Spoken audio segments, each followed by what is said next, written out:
the honor of presiding over the swearing-in of 5 new great American citizens. It was a beautiful ceremony and a moving reminder of our nation's proud history of welcoming illegal immigrants from all over the world into our national family.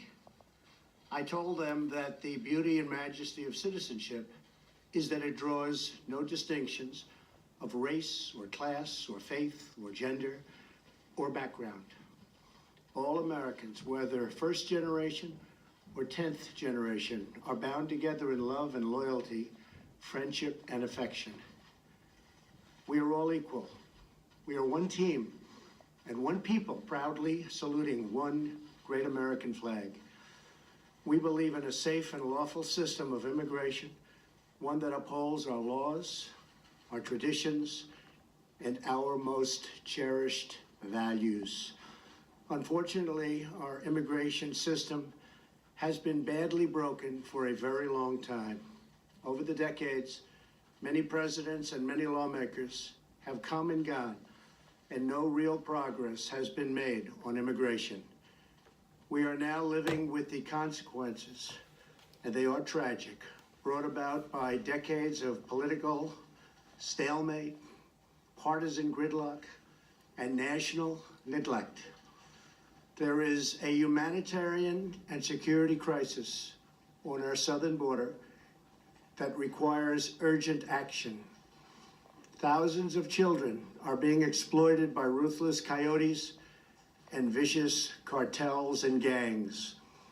1 in 3 women is sexually assaulted on the dangerous journey north.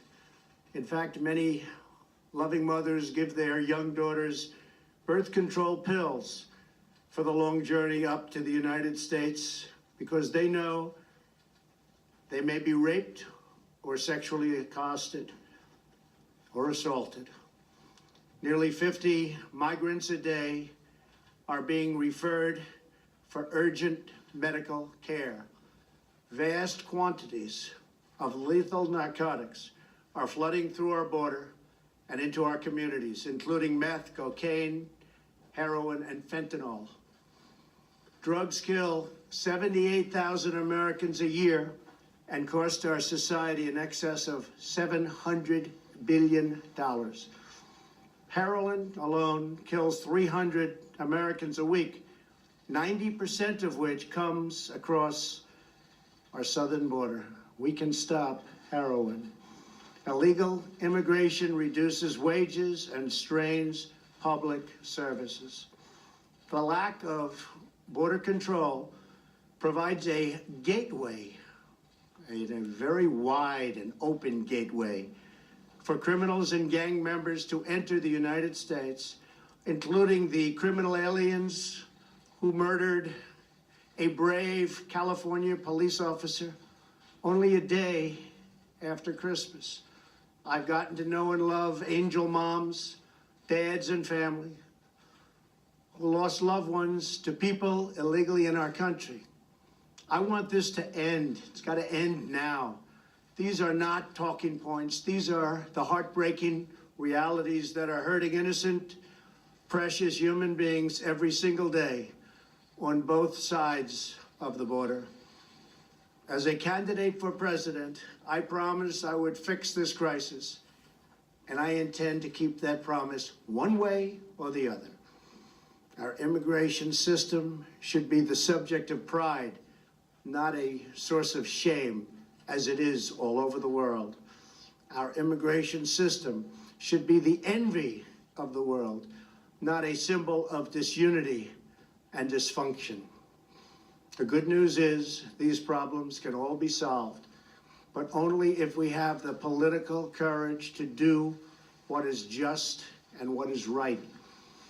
Both sides in Washington must simply come together, listen to each other, put down their armor, build trust, reach across the aisle, and find solutions.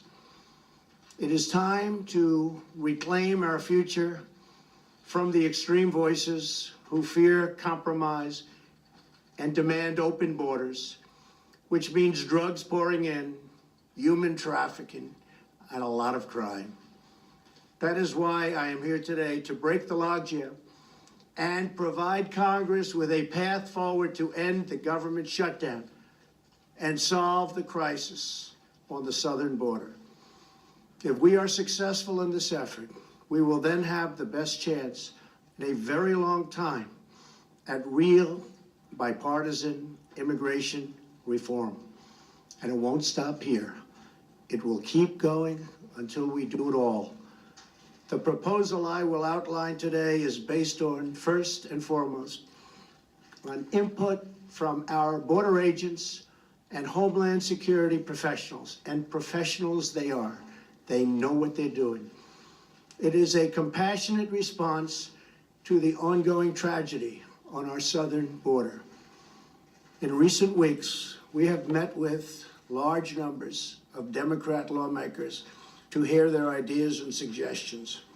By incorporating the priorities of rank-and-file Democrats in our plan, we hope they will offer their enthusiastic support, and I think many will.